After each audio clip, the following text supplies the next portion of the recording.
अगर मैं आपसे कहूँ कि लॉ ऑफ अट्रैक्शन ही वो चीज़ है जिसकी वजह से आप अपनी लाइफ में वो डिज़ायर्स मैनिफेस्ट नहीं कर पा रहे जो आप चाहते हो, तो क्या आप इस बात पे विश्वास करोगे? विश्वास करना कहीं ना कहीं मुश्किल हो सकता है, लेकिन आपको इसको एक बार समझना ज़रूर चाहिए। आप इस पे विश्वास करो या ना करो, वो आपकी पर्सनल चॉइस होगी। लेकिन पर्सनली मैंने लॉ ऑफ अट्रैक्शन को इतना फॉलो किया है और इस बात को जाना है कि लॉ ऑफ अट्रैक्शन कोई फॉलो करने वाली चीज़ नहीं है। जिस तरीके से हम लॉ ऑफ ग्रेविटी की बात करते हैं, ग्रेविटी कोई फॉलो करने वाली चीज़ नहीं है।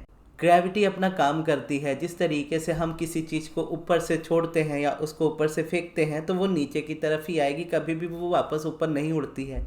ठीक उसी तरीके से लॉ ऑफ अट्रैक्शन भी है। या बहुत से लोग जो लॉ ऑफ अट्रैक्शन को नहीं मानते, वो लॉ ऑफ अजम्पशन को मानते हैं, तो वो अजम्पशन का नाम देते हैं। या हम उसे भगवान भी कहते हैं, यूनिवर्स भी कहते हैं। हम जिस भी पावर में बिलीव करें या जो भी उसका नाम हम दे, वो मैटर नहीं करता। मैटर ये करता है कि हम इस बात को जाने कि वो एक ऐसी फोर्स है जिसे हम रोक नहीं सकते। यानी लॉ ऑफ अट्रैक्शन एक ऐसी फोर्स है जिसे हम रोक नहीं सकते। वो हमेशा काम करती है, या तो हमारे फेवर में काम करेगी या तो हमारे अगेंस्ट वो काम करेगी। जब लोग कहते हैं कि लॉ ऑफ अट्रैक्शन मेरे लिए काम नहीं करता, इसका मतलब ये नहीं है कि लॉ ऑफ अट्रैक्शन उनके लिए काम नहीं कर रहा है। इसका मतलब ये है कि लॉ ऑफ अट्रैक्शन उनके अगेंस्ट में काम कर रहा है। यानी वो जो चाहते हैं वो ना मिल करके उनको वो मिल रहा है जो वो नहीं चाहते हैं। अब यहाँ पे समझना बस इतना होता है कि लॉ ऑफ अट्रैक्शन हमारे थॉट्स पे काम करता है। जिस तरीके से हम इस बात को जानते हैं और इस बात पे बिलीव करते हैं और मानते हैं इस बात को कि ग्रेविटी किस तरीके से काम करती है और हमें किस तरीके से उसको अपनी लाइफ में यूटिलाइज करना है। यानी हमें पता होता है कि हम किसी किनारे जाएंगे ऊंचाई के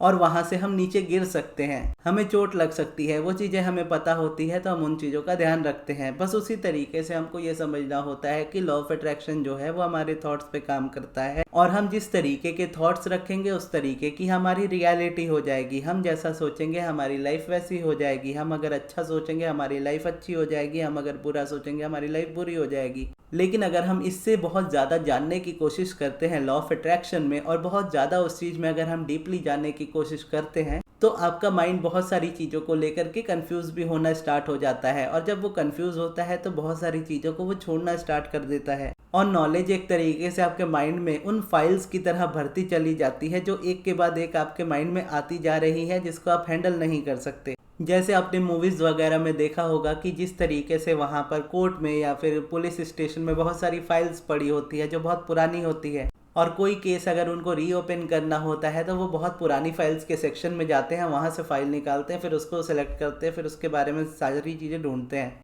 तो उसी तरीके से आप समझ लो कि आपका माइंड एक तरीके की ऐसी लाइब्रेरी बना देता है जहाँ पर बहुत सारी चीज़ें फाइल्स के बेसिस पे पड़ी हुई है।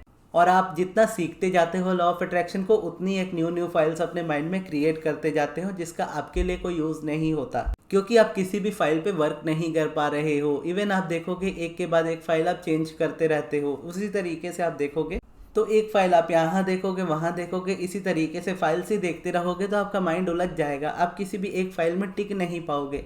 तो लॉ ऑफ अट्रैक्शन में जब आप न्यू होते हो और बेसिक चीज़ें आपको पता होती है कि आपको आपकी लाइफ में क्या चाहिए, जैसे आपको पता है कि आपको अलाइनमेंट में रहना है, अलाइनमेंट में रहने से आपकी सारी चीज़ें मैनिफेस्ट हो जाएंगी। अलाइनमेंट क्या है? अलाइनमेंट वो है जो हम चाहते हैं हमारी लाइफ में, उसी चीज़ के बारे में कंटिन्यूसली सोचते रहना, वो चीज़ अलाइनमेंट है। और रेजिस्टेंस क्या है? जो हम चाहते हैं उसके अपोजिट ही कंटिन्यूसली सोचते रहना रेजिस्टेंस है। अगर हमारी डिज़ायर मैनिफेस्ट नहीं हो रही, इसका मतलब है कि हम रेजिस्टेंस वाले मोमेंटम में हैं। हम ज़्यादा वो सोचते हैं जो हम नहीं चाहते हैं, हम ज़्यादा कंप्लेंट करते हैं, हम ज़्यादा अपनी लाइफ में परेशानियां क्रिएट करते हैं, हम ज़्यादा 3D रियलिटी पे रिएक्ट करते हैं। इसकी वजह से ये चीज़ें मैनिफेस्ट हो रही है। अगर इसको चेंज करके हम अलाइनमेंट में आने की कोशिश करें और मेडिटेट करें या ग्रेटिट्यूड वर्क करें, पॉजिटिव एस्पेक्ट्स लिखें, यानी प्रोसेस कोई भी चूज़ करो। प्रोसेस चूज़ करने का मतलब ये होता है कि आप अपने माइंड में चल रहे थॉट्स को चेंज कर रहे हो, और जो पिवटिंग करते हो, यानी पिवटिंग का मतलब होता है नेगेटिव टू पॉजिटिव या पॉजिटिव टू नेगेटिव शिफ्ट होना। तो अगर आपका माइंड बहुत ज़्यादा नेगेटिविटी में है तो उसको उठा करके पॉजिटिविटी में लेकर के आना और पॉजिटिविटी में कंटिन्यूसली लेकर जाते जाना ही एक तरीके का पिवटिंग है। अब उसके लिए अगर आप कोई प्रोसेस चूज़ करते हो और उसी पे अगर आप कंटिन्यूसली फोकस्ड रहोगे तो आप उस चीज़ को चेंज कर सकते हो, उस वाले थॉट पैटर्न को चेंज कर सकते हो। लेकिन मोस्टली हम क्या करते हैं, जब मैं बुक्स पढ़ता था, यानी बुक्स तो मैं काफ़ी टाइम से पढ़ता था, लेकिन जब लॉ ऑफ अट्रैक्शन मैंने सीखना स्टार्ट किया था तो उस वक्त भी मैं वीडियोस बहुत ज़्यादा देखता था यूट्यूब पे भी, या बोला अब्राहम के आने से पहले मैं ज़्यादा वीडियोस देखता था यूट्यूब पे। और जितनी वीडियोस मैं देखता जाता था उतनी नॉलेज मेरी लॉ ऑफ अट्रैक्शन से रिलेटेड बढ़ती जाती थी, जिसका कोई भी काम नहीं होता था मेरी लाइफ में, क्योंकि मैं कुछ भी यूज़ नहीं करता था। क्योंकि मुझसे कोई भी यूज़ हो नहीं पाती थी कंटिन्यूसली, क्योंकि मुझे किसी को क्यों करना है वही नहीं पता होता था। लेकिन जब अब्राहम मेरे लाइफ में आई और उनको मैंने पढ़ना स्टार्ट किया और थोड़े फोकस के साथ पढ़ना स्टार्ट किया, तो इतना समझ में आ गया कि मेडिटेशन करने से सब कुछ मिल जाता है। तो वहाँ की जो जर्नी थी वो मेरी न्यू थी। अब मैं एक ही किताब को बार बार पढ़ता था। Ask and it is given को मैं बार बार पढ़ता था, या उसके अलावा मैं money and the law of attraction किताब को बार बार पढ़ता था। हालांकि दोनों किताबें अब्राहम की है और दोनों सेम ही है, बहुत डिफरेंट नहीं है उसमें कुछ भी। तो टीचिंग्स का जो सोर्स था उसमें कोई भी मिलावट नहीं थी, यहाँ तक कि मुझे बहुत ज़्यादा चीज़ें नहीं पता थी। एक ही चीज़ को मैं बार बार पढ़ता रहता था। रेपिटेशन की वजह से माइंड ये बिलीव कर पाता था कि हाँ इसी चीज़ को करना है, मेडिटेशन ही करना है, पॉजिटिव एस्पेक्ट्स ही लिखना है, तो उसी चीज़ को मैं कंटिन्यूसली करता रहता था। लेकिन जब मैंने बहुत सारी चीज़ें सीखनी स्टार्ट की और बहुत सारी चीज़ों को जानना स्टार्ट किया, तो मेरे माइंड में वो फाइल्स की तरह चीज़ें बढ़ने लगी। अब जब वो चीज़ें बढ़ने लगी तो एक्चुअल में देखा जाए तो दुनिया के अकॉर्डिंग मेरी नॉलेज बढ़ रही थी, और नॉलेज बढ़ना तो अच्छा होना चाहिए, लेकिन मेरी मैनिफेस्टेशंस फिर रुकना स्टार्ट हो गई। क्योंकि जो चीज़ मेडिटेशन ने मुझे सिखाई थी, यानी फोकस 10 जगह पे अगर हमारा जाता है तो 10 से उठा करके हमें उसे एक जगह पे अपना रखना है और कंटिन्यूसली रखते रहना है। तो वो फोकस ही मेरा मेडिटेशन था, यानी मैं 10 चीज़ें नहीं करता था, सिर्फ मेडिटेशन और पॉजिटिव एस्पेक्ट्स, और वही डेली में कंटिन्यू करता था। इसी से सब कुछ होने लगा। लेकिन उसके बाद जब मैं बहुत ज़्यादा जानने लगा तो प्रोसेसेस थोड़े चेंज करने लगा और ज़्यादा चेंज करने लगा। रूल्स कहीं ना कहीं मैं सीखने लगा कि इस तरीके से इसको मैनिफेस्ट किया जाता है, अगर इस चीज़ को मैनिफेस्ट करना है तो इसका ये रूल है, जबकि एक्चुअल में कोई रूल नहीं होता। टाइम को बहुत ज़्यादा प्रायोरिटी देने लगा कि ये टाइम पे मुझे मेडिटेशन करना है, ये टाइम पे मुझे ये चीज़ करनी है, जबकि मैं पहले जब स्टार्टिंग कर रहा था इतना कुछ मैं करता भी नहीं था। मुझे बस इतना होता था कि 24 घंटे हैं, 24 घंटे में से किसी भी वक्त जब मुझे टाइम मिले 15 मिनट के लिए मुझे बैठना है। अगर मैं 15 मिनट नहीं बैठ पाया तो 5 मिनट बैठूंगा, 5 मिनट नहीं बैठ पाया तो 1-2 मिनट जितना मैं कर पाऊंगा उतना ही मेडिटेशन करूंगा। तो ऐसे में क्या था, बहुत सारी नॉलेज नहीं थी, एक्स्ट्रा नॉलेज नहीं थी जिसका मेरी लाइफ में कोई ज़रूरत नहीं थी। तो ज़बरदस्ती वो नॉलेज जब मैं बढ़ाता गया तो कहीं ना कहीं अपनी रूटीन से ही दूर हुआ, और रूटीन से दूर हुआ तो फिर चीज़ें उसी तरीके की बिगड़नी स्टार्ट हो गई। तो फिर मैं जब इन चीज़ों को समझा कि मैं क्या गलत कर रहा हूँ, तो ये एक तरीके का समझ लो कि मेरी लाइफ में मुझे ये आंसर मिला था, और कुछ समय पहले ही मिला था, ज़्यादा दिन पहले की बात नहीं है। जब मैंने ये सवाल पूछा था कि कैसे मैं अपने आप को एक न्यू बैलेंस में लेकर के आऊँ, न्यू वापस से अलाइनमेंट में लेकर के आऊँ, क्योंकि मुझे पता है कि मुझे एक चीज़ को बार बार करना है और वो एक चीज़ मेडिटेशन है। और उसके अलावा कुछ दिन मैंने पॉजिटिव एस्पेक्ट्स लिखा था, लेकिन मैं उतना इंजॉय नहीं कर रहा था। तो मैं वो प्रोसेस चेंज करना चाहता था और एक ऐसा रखना चाहता था जिसको मैं लॉन्ग टर्म कंटिन्यू कर सकूँ। तो मेडिटेशन करते करते ही मुझे वो मिला कि एफर्मेशन मुझे करने चाहिए, और उसके अलावा मुझे ये आंसर मिला कि मुझे किताबें पढ़नी अभी के लिए छोड़नी चाहिए, या बोलो छोड़ ही देनी चाहिए, क्योंकि और नॉलेज की मुझे ज़रूरत नहीं है। मुझे जो नॉलेज चाहिए मेरी लाइफ में वो ऑलरेडी है। अब उस नॉलेज को मैं जो है मेरे पास उसको बस रेपिटेशन में बदलना है। यानी अगर मैं अब किताब भी पढ़ूंगा, मेडिटेशन भी करूंगा, पॉजिटिव एस्पेक्ट्स भी लिखूंगा, एफर्मेशन भी करूंगा, तो मेरा टाइम बहुत ज़्यादा डिवाइड होगा, मैं ज़्यादा थकूंगा, मैं कोई भी चीज़ अच्छे से नहीं कर पाऊंगा। लेकिन अगर मैं किताब पढ़ने की जगह सिर्फ और सिर्फ अपने मेडिटेशन पे फोकस करूँ और अपने एफर्मेशन पे फोकस करूँ, तो मैं ज़्यादा से ज़्यादा टाइम इस चीज़ को रिपीटेशन में दे सकता हूँ। और जितना ज़्यादा मैं इसको रेपिटेशन दूंगा उतना ही मेरा माइंड रिप्रोग्राम होता जाएगा, उतना ही मैं अलाइंड होता जाऊंगा, उतना ही वो रियलिटी में एक न्यू मैनिफेस्टेशन को क्रिएट करता जाएगा जैसा मैं चाहता हूँ।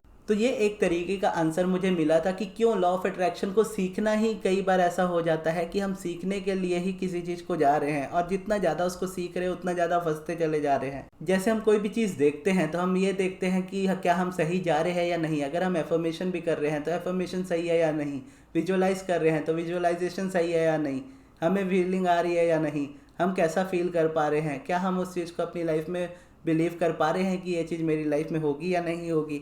इतनी सारी चीज़ें हम हमारे माइंड में लेकर के चल रहे होते हैं, और जब ये हमारे अकॉर्डिंग नहीं हो रही होती, यानी हम विजुअलाइज कर रहे हैं लेकिन फील नहीं कर पा रहे, अफर्म कर रहे हैं लेकिन फील नहीं कर पा रहे, विजुअलाइज करने की कोशिश कर रहे हैं लेकिन माइंड में उस तरीके की इमेज नहीं बन पा रही, तो क्या होता है, माइंड फ्रस्ट्रेट होने लगता है कि मुझे ये चीज़ करनी है और ये चीज़ हो नहीं पा रही। इसकी वजह से क्या होता है कि हम उस प्रोसेस में कंटिन्यू भी नहीं रह पाते हैं, उसको करते भी नहीं, और उसकी वजह से रिजल्ट भी नहीं मिलता है। लेकिन अगर हम ये समझे कि अगर हमने कोई प्रोसेस स्टार्ट किया है तो बस वो स्टार्टिंग में साइकिल चलाने जैसा ही है, कि जिस तरीके से आप पहली बार साइकिल चलाने सीख रहे थे उस वक्त आपको साइकिल चलाना नहीं आता था, तो स्टार्टिंग में आप गिरते थे, आपको बैलेंस नहीं बनता था, लेकिन धीरे धीरे जब आप चलाने लगे आप बैलेंस भी बनाने लगे। तो उसी तरीके से कोई भी प्रोसेस जब आप चूज़ कर रहे हो, आपको बस उसका रेपिटेशन करना है और इतना ज़्यादा करना है कि वो आपकी रियलिटी में आ जाए। तो जब आप उसको स्टार्ट करोगे तो वो बिल्कुल भी परफेक्ट नहीं होगा, ना ही आपको उस प्रोसेस को परफेक्ट करना है। आपको बस इतना करना है कि जो भी आपने स्टार्ट किया उसको कंटिन्यू करना है, उसको छोड़ना नहीं है। अगर वही आप करते रहोगे तो आने वाले टाइम में वो चीज़ आप अच्छे से कर भी पाओगे और उससे रिजल्ट भी आपको अच्छा मिलेगा। और ये भी माइंड में नहीं रहेगा कि ये चीज़ हो रही है या नहीं हो रही है, रिजल्ट आ रहा है या नहीं आ रहा है। कहने का मतलब ये है कि रिजल्ट आए या ना आए, मैं इसी चीज़ को कंटिन्यू करता रहूँगा। तो इस तरीके का माइंडसेट जब लेकर के आप चलते हो तो यही रियलिटी है हमारी लाइफ की, कि हम जिस चीज़ पे फोकस करते हैं, यानी जो स्टार्टिंग में कहा कि लॉ ऑफ अट्रैक्शन हमारे थॉट्स पे काम करता है।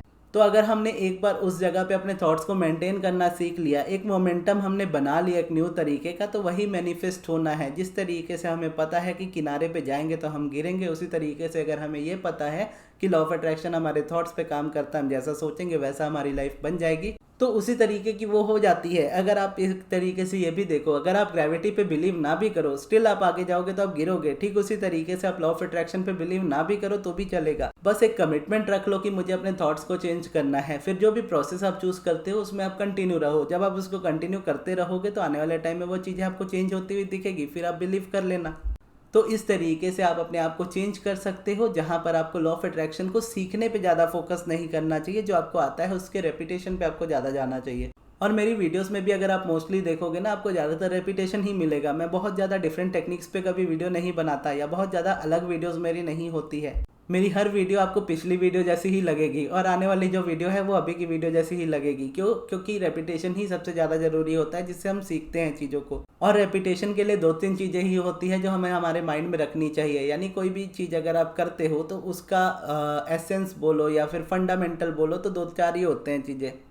जैसे मैथ्स है, अब मैथ्स में है देखोगे तो एडिशन है, सब्सट्रैक्शन है, डिवाइड है, मल्टीप्लिकेशन है। अब ये 3-4 चीज़ें हैं। अब इसी से पूरे जितने भी कैलकुलेशंस होते हैं वो हम कर लेते हैं।